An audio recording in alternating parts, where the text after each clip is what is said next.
Merci de votre constante fidélité, mesdames, messieurs. Bonsoir et bienvenue dans votre édition d'information. Voici les titres. Le ministre de l'Industrie et du Commerce a animé une conférence de presse relative au prix des denrées de première nécessité et l'état d'approvisionnement du pays. Lancement officiel des activités d'assainissement de la société coopérative Scoop Dougou Kassania ce samedi matin au CCRF de Sogoninko. En Éthiopie, les rebelles forment une alliance contre le gouvernement fédéral.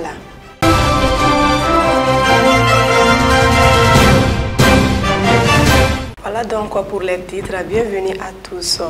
Le ministre de l'Industrie et du Commerce, Mohamed Ould Mohamed, a animé une conférence de presse ce vendredi afin d'informer la population malienne sur l'état d'approvisionnement du pays en produits de première nécessité et l'évaluation des prix à la consommation. Elle a eu lieu au département du ministère en présence du directeur général du commerce, de la consommation et de la concurrence, ainsi que du président de la Chambre de commerce et d'industrie du Mali. Reportage Abdou Ouattara, Moussa Diallo. C'est dans la salle de conférence du ministère de l'Industrie et du Commerce que les acteurs du commerce et de la consommation ont pris part à cette conférence. L'occasion était bonne pour faire le point de l'état des stocks des produits de première nécessité et l'évolution des prix sur le marché. L'approvisionnement de notre pays est menacé par la persistance de l'insécurité et des conflits communautaires dans les centres du pays, a indiqué le ministre de l'Industrie et du Commerce. Plusieurs facteurs endogènes et exogènes menacent l'approvisionnement de notre pays. Au plan national, la persistance de l'insécurité des conflits en plusieurs endroits dans le centre et le nord du pays perturbe les circuits de commerciaux intérieurs. Cette situation, couplée à la baisse de la pluviométrie ou son arrêt précoce par endroits, laisse planer de fortes incertitudes dans l'atteinte des objectifs de la campagne agricole en cours en termes de disponibilité alimentaire. Les offres de céréales sur les marchés ruraux, suivies par l'Observatoire du marché agricole, suffisent à peine à couvrir les demandes des collecteurs des marchands en ce début de démarrage des récoltes. Le Mali importe 70% de ses besoins alimentaires, ce qui fait que le secteur reste vulnérable aux perturbations du marché international à cause de la pandémie. Au titre des facteurs exogènes, notre pays, qui importe 70% de ses besoins alimentaires, reste vulnérable aux perturbations du marché international. Ainsi, la reprise des activités économiques après une année 2020 marquée par l'adoption par plusieurs pays des mesures de riposte visant à contenir la pandémie de à coronavirus se caractérise par une forte demande mondiale des produits de base, créant une vive tension sur les prix mondiaux des matières premières. Mesdames et messieurs, ainsi, malgré l'adoption par le gouvernement de transition des mesures d'incitation fiscale au cordon douanier en réponse aux effets de la Covid-19, les opérateurs économiques retenus n'arrivent pas à effectuer à souhait leurs transactions commerciales en raison de la rareté des conteneurs, du renchérissement des prix des denrées sur les marchés internationaux et des frais maritimes logistiques. À la date d'aujourd'hui, grâce aux efforts des plus hautes autorités, les stocks disponibles auprès des principaux importateurs sont évalués comme suit. Les importations effectuées durant les 3 premiers trimestres de 2021 ne correspondent qu'à 4, 10, 7 et 3 mois de consommation nationale, respectivement de riz, sucre, huile alimentaire et lait. À la date d'aujourd'hui, les stocks disponibles auprès des principaux importateurs sont évalués à 50 000 tonnes de riz, 33 000 tonnes de sucre, 6 000 tonnes de lait et 8 000 tonnes de huile alimentaire, ne couvrant que respectivement 17, 58, 60 à 20 jours de consommation nationale. Mesdames et messieurs, l'inadéquation entre la forte demande mondiale des produits de base et l'offre mondiale qui stagne, couplée au renchérissement du coût des fret maritimes et de la logistique, indisponibilité des bateaux, raréfaction des conteneurs, engendre l'augmentation de leurs coûts mondiaux. Je vous note ici et là que le gouvernement a fourni un effort immense et a dépensé plusieurs milliards de francs CFA pour atténuer les prix sur le marché et sur l'ensemble du territoire national. Tous les pays du monde font face à une crise économique, qu'ils soient développés ou en voie de développement. En dépit des problèmes sociaux, politiques au Mali, la plupart des produits de première nécessité coûtent moins cher comparé à certains pays de la sous-région. Le ministre des Affaires religieuses, du culte et des coutumes a présidé la cérémonie de décoration de plusieurs personnalités ce vendredi après-midi. Parmi elles, des leaders religieux, notamment les cheikh Mohamed Traoré et Madou Doumbia. Ils ont été élevés au rang de chevaliers de l'ordre national du Mali. Nous vous proposons de suivre un extrait de la cérémonie de décoration par le ministre des Affaires religieuses, du culte et des coutumes, Dr Mahamadou Kone. Au nom du président de la transition, chef de l'État, et en vertu des pouvoirs qui nous sont conférés, nous vous faisons chevalier de l'ordre national du Mali.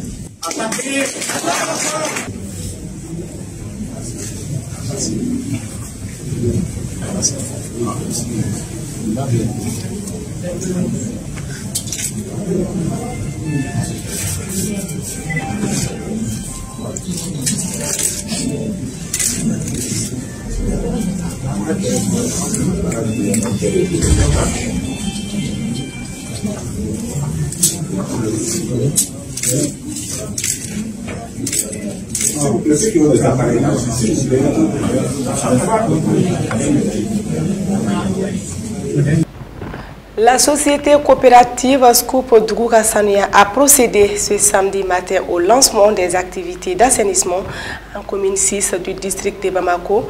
Cette cérémonie s'est déroulée dans l'enceinte du centre de santé de référence de Sogoninko en présence du maire et de plusieurs personnalités. Reportage Esther Maïga, Laji Traoré. La ville de Bamako fait face à une insalubrité grandissante qui est la cause de plusieurs maladies. Pour faire face à cette situation, la coopérative Scoop Dougouka Sanoya a décidé de prendre les choses en main en organisant des activités d'assainissement. Cette activité a commencé par le centre de santé de Sogoninko en commune 6 du district de Bamako. Bon, le projet futur, c'est qu'après ce jour, on ne va plus mettre fin. Tout est lancé. Et nous voulons toucher tous les quartiers de Bamako et nous souhaiterons même au-delà aller sur tous les territoires maliens. Nous demandons à tous les jeunes de faire comme nous, pour rendre propre. Vous savez, nous sommes dans une situation, quelqu'un qui est propre, ça c'est la santé.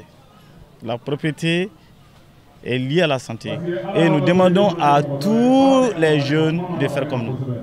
La maire adjointe de la commune 6 du district de Bamako, très contente de cette action, a encouragé les initiateurs. Vraiment, mes impressions sont grandes.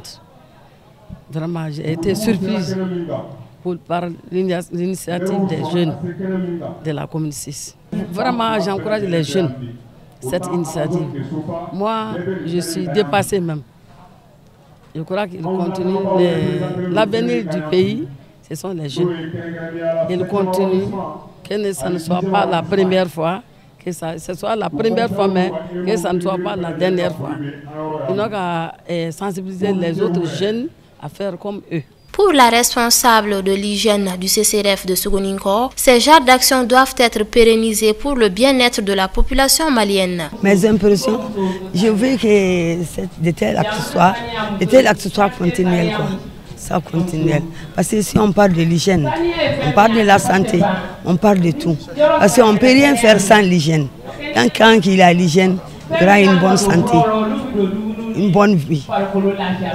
Oh, pour les jeunes qui ont eu cette initiative, les féliciter, de tels actes que ça soit continuel et de pérenniser de telles activités. Pour le bien-être de l'ensemble de la population malienne, il est primordial que chacun s'implique dans les actions d'assainissement. Les préparatifs du sommet extraordinaire de la CEDEAO prévu ce dimanche à Accra vont en bon train. Il sera consacré à l'évolution des situations au Mali, où l'organisation ouest-africaine espère des élections rapides, et en Guinée, après le coup d'État qui a renversé Alpha Condé depuis septembre, et la CEDEAO a été critiquée au Mali qu'en Guinée, accusée de faire du 2 poids, 2 mesures, mais la CEDEAO n'a pas de kit anti-coup d'État, répond la ministre sénégalaise des Affaires étrangères, Aïssata Tall Sall. Suivons les détails. Ce sommet de la CEDEAO, le 7 novembre, doit statuer sur l'évolution de la transition en Guinée où une délégation de l'organisation régionale s'est rendue fin octobre. Il sera également largement question de la transition au Mali, alors que la tension est montée récemment d'un cran entre la CEDEAO et la junte au pouvoir lorsque le gouvernement malien a ordonné l'expulsion du représentant de la CEDEAO à Bamako. Ce qui se passe au Mali ne se passe pas dans les mêmes termes que ce qui se passe en Guinée, qui ne se passe pas dans les mêmes termes que ce qui se passe au Soudan. Tous les jours, nous essayons d'apporter une réponse concrète, assure Aïssata Tall Sall, ministre sénégalaise des Affaires étrangères, en marge d'une rencontre consacrée au prochain forum de Dakar sur la paix et la sécurité en Afrique. Un ajustement perpétuel est nécessaire. Aujourd'hui, au Mali, il me semble que redéfinir une nouvelle feuille de route pour le Mali doit être une priorité pour la CEDEAO. Est-ce que nous devons avoir les mêmes lunettes de lecture aujourd'hui quand on attend aujourd'hui le discours que développent les Maliens eux-mêmes?